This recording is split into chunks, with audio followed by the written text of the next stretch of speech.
The salvage frigate drifted through the debris field like a ghost searching for memories. Captain Marcus Webb sat alone in the cramped cockpit, his weathered hands steady on the controls as he navigated between twisted metal and frozen corpses. 3 months since Earth had fallen. 3 months since humanity's last coordinated fleet had been scattered across the stars like ash in the wind. He was hunting for fuel cells, anything to keep his ship running for another week. The war had ended badly. The Dominion had won, and humans were now considered less than vermin. Extinct, mostly. Scattered, certainly. Marcus was one of perhaps a few thousand left, hiding in the dark spaces between systems. The sensor pinged. Not wreckage. Something else. Marcus leaned forward, squinting at the display. A life pod. Dormant, but with power still trickling through its systems. He shouldn't investigate. Every delay was a risk. Every second spent not running was a second the Dominion patrols might find him. But curiosity was a human trait he'd never managed to kill. He maneuvered closer, extending the docking clamp. The pod was unmarked, its hull scorched from atmospheric entry. As the airlock cycled, Marcus drew his plasma pistol. Old habits from the war. Trust nothing. Expect betrayal. The pod's hatch opened with a hiss of equalizing pressure. 5 figures stumbled out into his cargo bay. Not human. Definitely not human. But not Dominion either. They were slight, humanoid, with skin that shimmered between purple and blue, depending on the light. Their eyes were too large, their frames too delicate. They wore tattered uniforms he didn't recognize, bearing no insignia he'd ever seen. The tallest one, barely reaching his shoulder, looked up at him with eyes that held something he hadn't seen in months. Hope. "Please," she said in accented but clear human language. "Save me. Take me with you." Marcus kept his pistol trained on them. "Who are you?" "Prisoners," another one said, smaller, with darker markings across her cheeks. "We escaped. We've been drifting for days. Our supplies ran out yesterday." "Escaped from where?" The tall one stepped forward, hands raised. "From the Dominion processing station on Kelter 7. They were going to sell us as labor units. We stole the pod during a power failure." Marcus felt something cold settle in his stomach. "You're slaves." "We're slaves," the third one corrected, this one with a scar running down her neck. "Now we're fugitives. Like you, human. We saw your ship's signature. Old Earth military. You're running, too. He should space them. Send them back out into the void. 5 more mouths to feed, 5 more bodies using his limited oxygen. 5 more reasons for Dominion patrols to shoot first if they were caught." But the way they looked at him, desperate, terrified, hopeful. "I don't have supplies for 5 passengers," Marcus said, lowering his weapon slightly. "We don't eat much," the fourth one said quickly. She was the youngest looking, with bright eyes that reminded him painfully of his daughter. "We can survive on minimal rations. We know how. We've had practice." The fifth one, who hadn't spoken, yet simply stared at him with an expression that cut deeper than words. She was trembling, her hands clasped in front of her like prayer. Marcus holstered his pistol. "How did you learn human language?" "The Dominion makes us learn the languages of conquered species," the tall one explained, "to better serve our masters. Your people were conquered 8 cycles ago. We've been studying human speech since then. 8 cycles. About 3 months, by human reckoning. His people had been dead for 3 months, and the Dominion was already teaching their slaves how to communicate with the extinct." "What are your names?" Marcus asked. "I'm Rena," the tall one said. "This is Kes, Tala, Mira, and Vin." She pointed to each in turn. "Marcus Webb, Captain, former Captain." "Just Marcus now, I suppose." "Captain Marcus," Rena said. "We heard stories about humans. That you never surrender. That you fight until your last breath. That you value freedom above all else." "We lost," Marcus said bitterly. That's what all that freedom bought us. Extinction. You're still here, Kes said. Still fighting. Still free.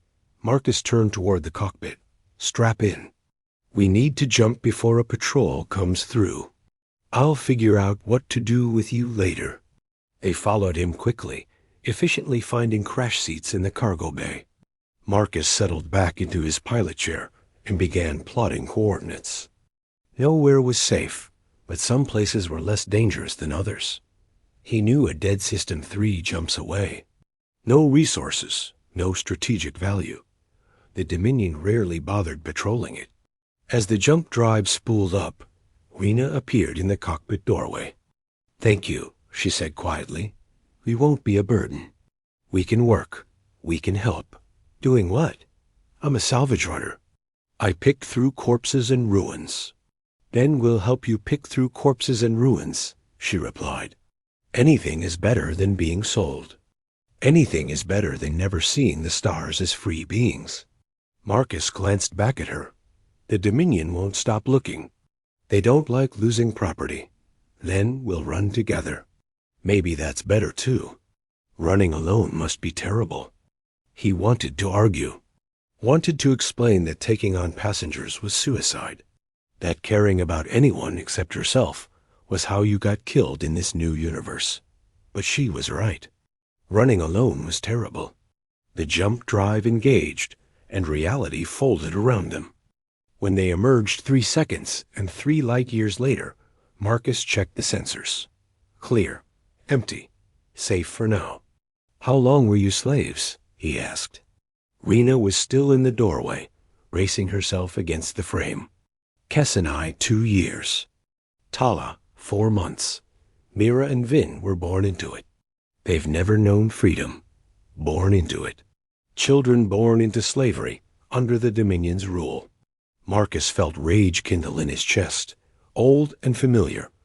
This was why humans had fought. Why they'd thrown themselves against impossible odds.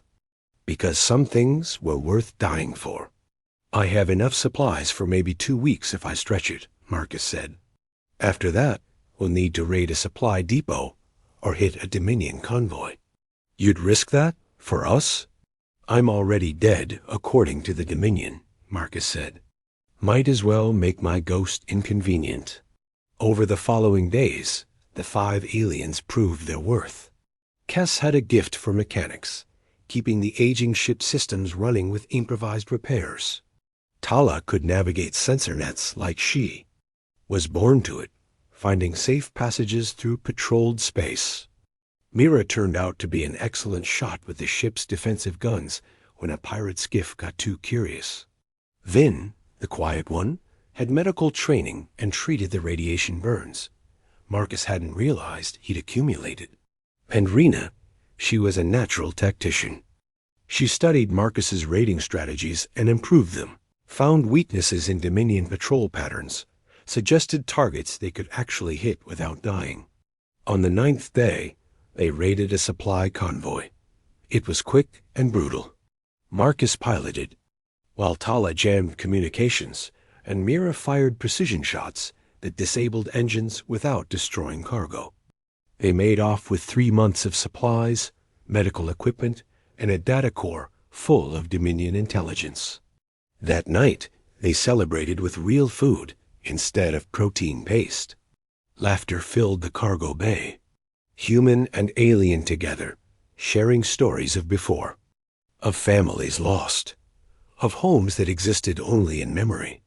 "Why did you really save us?" Rena asked Marcus later, when the others had fallen asleep. "You could have left us to drift. It would have been safer for you?" Marcus was quiet for a long moment. "My daughter was 7 when Earth fell," he finally said. "I got her and my wife onto an evacuation ship. Watched it jump away. 3 days later, the Dominion broadcasted its destruction. They killed every refugee ship they caught. I'm sorry. I couldn't save her," Marcus continued.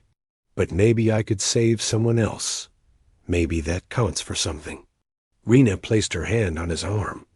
Her skin was warm, her touch gentle. "It counts for everything. The weeks became months. They raided and ran, survived and adapted. Marcus taught them human tactics, human stubbornness, human refusal to accept defeat. They taught him their songs, their customs, their hope that freedom was worth fighting for. Other ships joined them. A human pilot here, an escaped slave there. A crew of rebels, a merchant who'd lost everything. The network grew, small, insignificant by military standards, but it grew. On the 6-month anniversary of their meeting, Rena found Marcus staring at the star charts in the cockpit. "What are you thinking?" she asked. "That we're building something," Marcus said. "Maybe not an army, maybe not even a resistance, but something." "A family," Rena suggested. Marcus smiled, the first real smile in longer than he could remember. "Yeah, a family." Outside, the stars burned eternal and indifferent. The Dominion still ruled most of known space. Humanity was still nearly extinct. The war was still lost.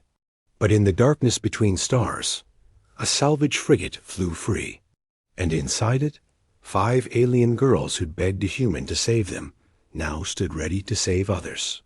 Freedom, Marcus had learned, wasn't about winning or losing. It was about refusing to stop fighting. And he'd never been good at giving up. Human trait. Fatal flaw. Beautiful curse.